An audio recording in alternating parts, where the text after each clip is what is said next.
A very warm welcome to you all in my YouTube channel DPS Tutorial Classes. This is Divya and you are at the right place if you want to know about the science of class 8. If you like this video then please hit the bell icon and subscribe to my YouTube channel. Class 8 में जो हम science का chapter science subject के बारे में study कर रहे थे और जो हम लोग थर्ड चैप्टर स्टडी कर रहे हैं इसमें that is synthetic fibres and plastics, इसी को हम आगे आज कंटिन्यू करते हैं। और आज का जो हमारा टॉपिक है that is types of plastics. हमने लास्ट की क्लासेस में प्लास्टिक्स के बारे में तो थोड़ा बहुत जाना था कि प्लास्टिक्स क्या होते हैं बेसिकली। आज हम जानेंगे हमारे बेसिकली कितने टाइप्स के प्लास्टिक होते हैं। तो बेसिकली अगर हम क्लासीफाई करें तो जो प्लास्टिक्स हमारे होते हैं दो टाइप्स के होते हैं, एक हमारे थर्मोप्लास्टिक होते हैं, एक हमारे थर्मोसेटिंग प्लास्टिक्स होते हैं। अब हम जानते हैं थर्मोप्लास्टिक क्या होता है। The plastics which become soft on heating and can be demolded into another shape are called as a thermoplastic. Thermoplastic हमारी बेसिकली उस टाइप की प्लास्टिक होती है जिसको अगर हम हीट अप करते हैं, मतलब आग के कांटेक्ट में लाने के बाद अगर हम उसको हीट करते हैं तो वो क्या करती है, वो सॉफ्ट हो जाती है, मेल्ट हो जाती है।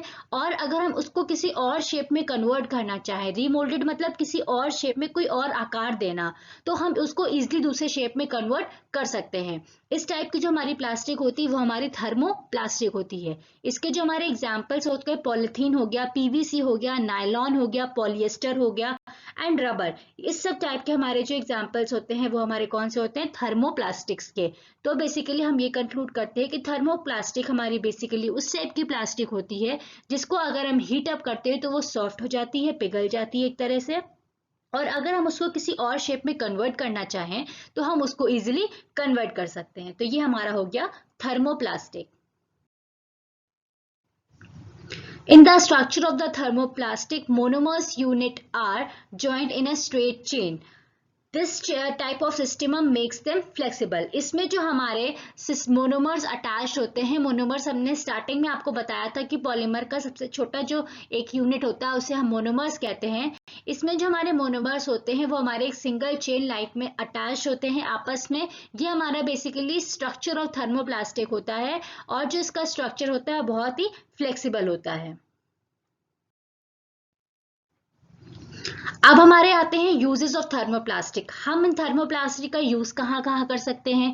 दे are use to make insulation of electrical cables, plastic bags, raincoats, bracelets of toothbrush and यहाँ पे ये ब्रिसल्स लिखा है, bristles of toothbrush and other cleaning brushes. अब आपने देखा होगा कि जो केबल का तार होता है उसके ऊपर प्लास्टिक की कोटिंग होती है। प्लास्टिक बैग सबने घर में देखे ही होंगे, रेनकोट सब लोग इस बारे में जानते ही होंगे।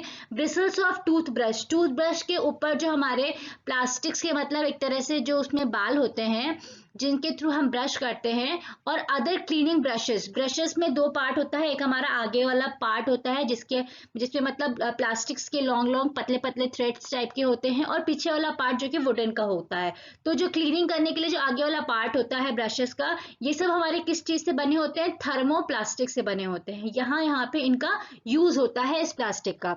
दे are also use to make the plastic containers, toys, chairs and tables.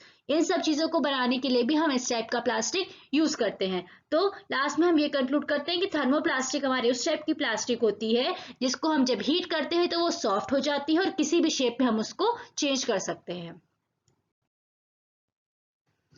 Next type की जो हमारी प्लास्टिक आती है वो थर्मोसेटिंग प्लास्टिक होती है। अब जो इस टाइप की प्लास्टिक होती है वो उसके जस्ट अपोजिट होती है। कैसे, हम देखते हैं। The plastics which once set do not soft on heating and cannot be molded into another shape again are called as a thermosetting plastic और thermosets। इनको हम thermosetting plastic को thermosets भी कहते हैं। और बेसिकली इस टाइप की जो प्लास्टिक होती है अगर वो किसी भी शेप में हम उसको एक बार एडजस्ट करते तो उसके बाद अगर हम हीट अप करते हैं उसको तो ना ही वो सॉफ्ट होगी और ना ही हम उसको किसी और शेप में चेंज कर सकते हैं। मतलब एक बार स्टिल हो गई किसी एक शेप में तो वो सॉफ्ट करने पे ना ही पिघलेगी, ना ही मतलब हीट करने पे ना ही पिघलेगी ना ही सॉफ्ट होगी, और जब सॉफ्ट नहीं होगी तो ऑब्वियस सी बात है हम उसको किसी और शेप में चेंज नहीं कर सकते हैं। तो ये हमारे हो गए थर्मोसेटिंग प्लास्टिक्स। इसके जो हमारे एग्जाम्पल्स हो गए वो मेलामाइन हो गया। Melamine is use to make the utensils which are easy to use and do not breaks easily. They come in the various colours and designs. आपने देखा होगा जो आपके घरों में यूटेंसिल्स वगैरह होते हैं, जैसे हमारी ये मतलब नॉन स्टिक कढ़ाई वगैरह होती है, और बाकी हमारे जो कुकर वगैरह में और मतलब जो तवे वगैरह होते हैं उनके जो आगे हैंडल्स होते हैं, वो सब जो हमारे बने होते हैं वो किससे बने होते हैं, हमारे मेलामाइन से बने होते हैं। ये डिफरेंट हमारे कलर्स में भी आते हैं, और एक बार ये हमारे एक शेप में कन्वर्ट हो जाते हैं तो उसके बाद हम इसको, जैसे भी आपने देखा होगा कि हम लोग आग के थ्रू कांटेक्ट में लाते हैं पर ये कहीं से भी गलते वगैरह नहीं है। इसका यही रीजन है क्योंकि इसमें जो प्लास्टिक लगी होती है वो हमारी थर्मोसेटिंग प्लास्टिक होती है, ना ही ये मेल्ट करती है, ना ही हीट करने पे, और ना ही किसी और शेप में कन्वर्ट की जा सकती। तो मेलामाइन जो है हमारी, वो हमारी थर्मोसेटिंग प्लास्टिक है, हम इसको थर्मोसेट्स भी कह सकते हैं। इसका यूज हमारे यूटेंसिल्स बनाने में किया जाता है। बैकलाइट हमारा एक टाइप का प्लास्टिक होता है, थर्मोसेटिंग प्लास्टिक। इसका यूज हम लोग इलेक्ट्रिक, घर में आपके इलेक्ट्रिक स्विचेस हैं, handles of the cooker pots हो गया, टेलीफोन बॉडीज हो गया, इन सब बनाने के लिए भी इसका यूज, जो प्लास्टिक का यूज किया जाता है वो हमारी कौन सी होती है, बैकलाइट होती है। Thermoset polymers have a network structure of a monomers which makes them hard, strong and rigid. अब हम लोगों ने थर्मोसेट उसमें मतलब अभी इसके पहले वाले में देखा था थर्मोप्लास्टिक में, उसमें जो हमारे पॉलीमर्स अटैच होते हैं वो एक सिंगल चेन में होते हैं। इसमें जो होता है वो जो सिंगल चेन का आपका स्ट्रक्चर होता है मोनोमर का, वो हमारे आपस में ही एक तरह से मतलब डबल या 3 बार मतलब लॉन्ग चेन्स को फाइंड आउट करते हैं, एक तरह से जाल टाइप का बना लेते हैं, जिससे हमारा ये बहुत ज्यादा स्ट्रॉन्ग हो जाता है, हार्ड हो जाता है और रिजिड हो जाता है। वो हमारा सिंगल लाइन में था इसलिए हमारा वो फ्लेक्सिबल था, इसलिए उसको मेल्ट करना आसान था, किसी दूसरे शेप में कन्वर्ट करना आसान था। पर इसमें जो होता है वो एक जाल टाइप का स्ट्रक्चर फॉर्म हो जाता है और ये बहुत हार्ड हो जाता है, स्ट्रांग हो जाता है, इसलिए इसको मेल्ट करना इजी नहीं है, ना ही ये किसी और शेप में कन्वर्ट हो जाता है। तो ये हमारे हो गए प्लास्टिक्स के बारे में। अब हमारे प्लास्टिक्स की, जैसे मैंने आपको स्टार्टिंग में भी बताया था कि किसी चीज का कुछ एडवांटेज होता है तो डिसएडवांटेज भी होता है, तो प्लास्टिक्स के हमारे कुछ डिसएडवांटेजेस भी होते हैं और कुछ एडवांटेजेस भी होते हैं। तो अब हम इन दोनों के बारे में डिस्कस करेंगे। जो हमारे डिसएडवांटेजेस ऑफ प्लास्टिक्स होते हैं, तो प्लास्टिक्स जो हमारी होती है वो नॉन बायोडिग्रेडेबल होती है।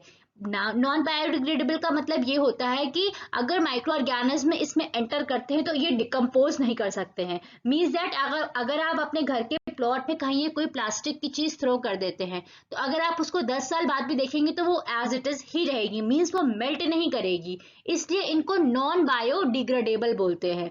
मतलब ये इजिली हमारे माइक्रोब्स के थ्रू ना ही ये डिकम्पोज होती है सॉइल में, ये एज इट इज वैसे की वैसे ही रहेगी। नेक्स्ट आता है plastics produce toxic fumes when burn. और जब हम प्लास्टिक को बर्न करते हैं, आपने देखा होगा तो अजीब टाइप की बदबू टाइप की रिलीज होती है, उसमें जो स्मेल रिलीज होती है वो बहुत ही बेकार टाइप की होती है, वो हमारे लिए पॉइजनस भी होती है। Plastics bags containing the waste food are eaten by the cattle and other animals. Plastics chokes the air pipe or the stomach, resulting in the death of the animals.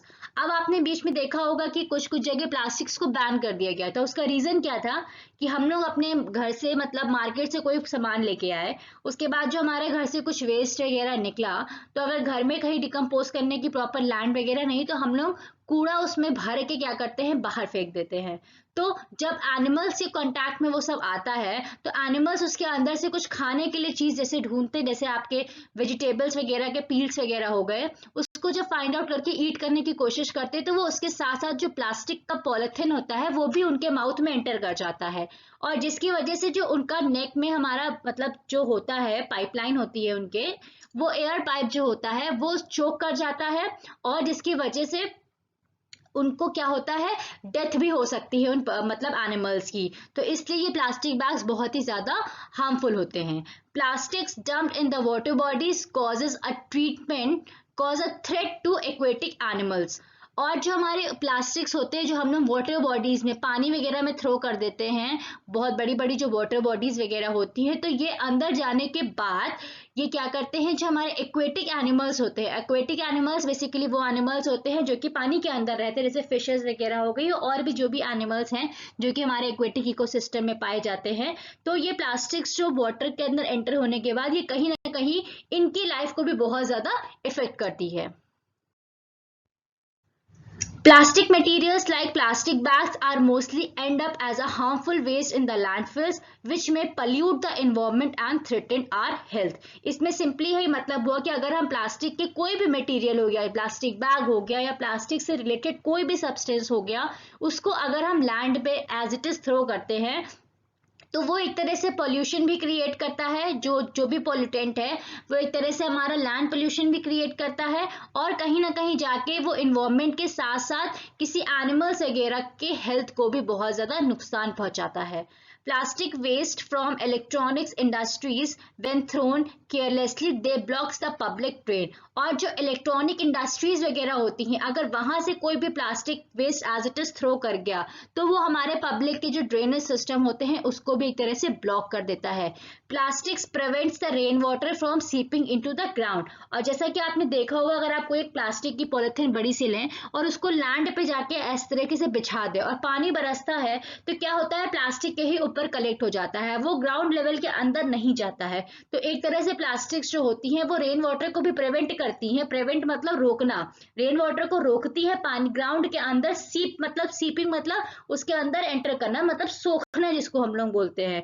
तो पानी को वो सोखने से भी एक तरह से उसको प्रिवेंट करती है, तो ये भी बहुत ज्यादा हार्मफुल है। इसके बाद आते हैं, जैसा कि मैंने आपको बताया था किसी चीज के एडवांटेज होते हैं तो डिसएडवांटेज भी होते हैं, तो हमने डिसएडवांटेज के बारे में तो पढ़ लिया है। अब इन प्लास्टिक्स के थ्रू हमें क्या क्या एडवांटेज होता है वो भी हम लोग पढ़ लेते हैं। प्लास्टिक्स जो होती है बहुत लाइट इन वेट होती है इन कंपैरिजन टू अगर हम और चीजों की बात करें जैसे बॉटल्स वगैरह हो गई, तो एक आयरन की बोतल हम ले लेते हैं, एक प्लास्टिक की बोतल ले लेते हैं, तो प्लास्टिक की बोतल ज्यादा बेनिफिशियल रहती है कैरी करने के लिए, तो उसका जो वेट होता है वो लाइट होता है, ये इसका प्लस पॉइंट है। प्लास्टिक्स जो होते हैं वो स्ट्रॉन्ग होते हैं, गुड होते हैं, चीप टू प्रोड्यूस होते हैं, मतलब इनका प्रोडक्शन जो होता है बहुत इजी होता है, स्ट्रॉन्ग भी होते हैं, जो हार्ड प्लास्टिक्स बैग्स वगैरह होती है वो काफी स्ट्रॉन्ग होते हैं और गुड होते हैं। प्लास्टिक्स आर अनब्रेकेबल, ये हमारे जल्दी टूट नहीं सकते हैं, जैसे प्लास्टिक्स के आप बैग वगैरह ले लें या कंटेनर्स वगैरह ले लें तो ये इजिली ब्रेकअप नहीं करते हैं। जैसे पानी की टंकियां वगैरह हो गई, वो मतलब प्लास्टिक्स की जो होती हैं उसके बाद वो कितने लॉन्ग टाइम तक उसमें मतलब पानी स्टोर रहता है, तो उसमें भी बहुत एडवांटेजेस है। फिर पढ़ेंगे कि वो आगे जाके मतलब प्लास्टिक जो होती है वो किसी चीज से रिएक्ट नहीं करती, इस वजह से हम उसका यूज करते हैं घरों में पानी वगैरह भरने के लिए, तो ये हमारी अनब्रेकेबल होती है, टूटती नहीं है। Plastics can be easily moulded and have excellent finishing. Plastics को हम इजिली, जैसे उसके कोई टॉयज वगैरह बनते हैं या और भी जो भी डेकोरेटिव चीजें बनती हैं उसको हम इजिली मोल्ड कर सकते हैं।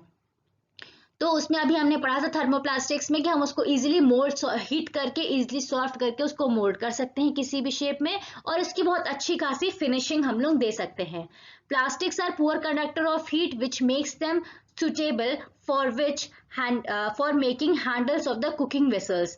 प्लास्टिक्स जो होते हैं पुअर कंडक्टर ऑफ हीट होते हैं, मीन्स इसमें हीट कंडक्ट नहीं होती है, इसलिए जो कुकिंग वेसल्स वगैरह होते हैं उसको भी हम लोग एक तरह से बनाने के लिए हम इन प्लास्टिक्स का यूज कर सकते हैं, क्योंकि वो हीट कंडक्ट नहीं करते हैं। जब हीट कंडक्ट नहीं करेंगे तो जैसे प्लास्टिक का हैंडल तो वो गर्म नहीं होगा, तो इसलिए एज अ पुअर कंडक्टर होने के कारण जो प्लास्टिक्स हमारे होते हैं वो कुकिंग वेसल्स में भी यूज होते हैं। जैसे कुकर वगैरह का जो हैंडल हो गया सब प्लास्टिक्स का बना होता है। Plastics are poor conductor of electricity as they are use in the electrical appliances. अब जैसा कि मैंने आपको स्टार्टिंग में बताया था अभी कि हम लोग प्लास्टिक्स का यूज ये स्विच बोर्ड्स वगैरह बनाने के लिए यूज करते हैं। आपने बड़े बड़े तार देखे होंगे, उसके अंदर कॉपर वायर होता है, उसको कवर करने के लिए भी हम प्लास्टिक्स का यूज करते हैं, क्योंकि प्लास्टिक्स में इलेक्ट्रिसिटी कंडक्ट नहीं होती है, पुअर कंडक्टर ऑफ इलेक्ट्रिसिटी होते हैं, इसलिए इनका यूज इलेक्ट्रिकल अप्लायंसेस बनाने में भी किया जाता है।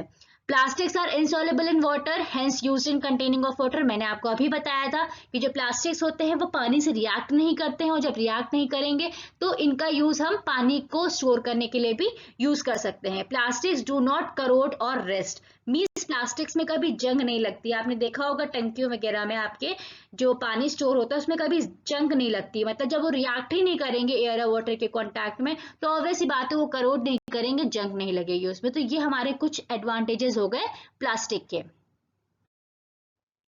तो फिलहाल आज की क्लास में बस इतना ही। हमने प्लास्टिक्स, टाइप्स ऑफ प्लास्टिक्स के बारे में जाना, इसके क्या एडवांटेज और डिसएडवांटेज होते हैं इसके बारे में स्टडी किया। होप सो ये टॉपिक्स आपको क्लियर हो गए होंगे। अगर आपको कोई डाउट्स हैं इन टॉपिक से रिलेटेड तो आप मुझे कमेंट बॉक्स में कमेंट करके पूछ सकते हैं। And thank you for watching this video and keep supporting.